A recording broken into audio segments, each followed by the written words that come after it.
महाराष्ट्रासाठी एक मोठी अपडेट। राज्यात 3 ठिकाणी वंदे भारतचे नवे कोचिंग डेपो उभारले जाणार आहेत आणि यासाठी रेल्वे बोर्डाने 4,75,00,000 रुपये मंजूर केलेले आहेत। तर देशात वंदे भारत गाड्यांची संख्या दिवसेंदिवस वाढत आहे।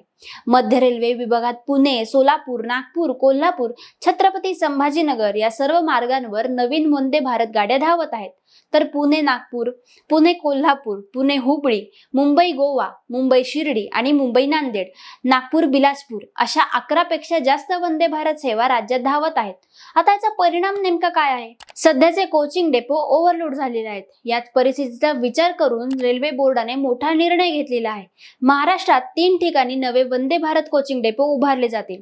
मुंबई, पुणे आणि नागपूर या तिन्ही ठिकाणांसाठी एकूण 4,75,00,000 रुपये मंजूर करण्यात आलेले आहेत। आता मध्य रेल्वेने निविदा देखील काढली आहे। पुणे घोरपडी डेपोचे रूपांतर घोरपडीतील विद्यमान डेपोला पूर्णपणे वंदे भारत कोचिंग डेपो मध्ये बदलण्यात येणार आहे। आता इथे 3 स्वतंत्र लाईन निर्माण होतील, म्हणजेच वंदे भारत साठी एक वेगळी लाईन, अमृत भारत एक्सप्रेस साठी वेगळी लाईन आणि LHB कोच साठी स्वतंत्र लाईन। नागपूर व मुंबई डेपो सुद्धा अपग्रेड म्हणजेच अजनी, नागपूर व वाडी बंदर मुंबई डेपो उन्नत केले जातील, म्हणजे जेणेकरून वंदे भारतची रेखेची तपासणी, मेंटेनन्स आणि दुरुस्ती वेळेवर होऊ शकते। आता वंदे भारत हा high speed high tech rake आहे। त्यासाठी साधा रेल्वे डेपो नाही तर उच्च दर्जाची तपासणी, दुरुस्ती, इलेक्ट्रिक चेकअप आणि तांत्रिक मेंटेनन्स आवश्यक असतो।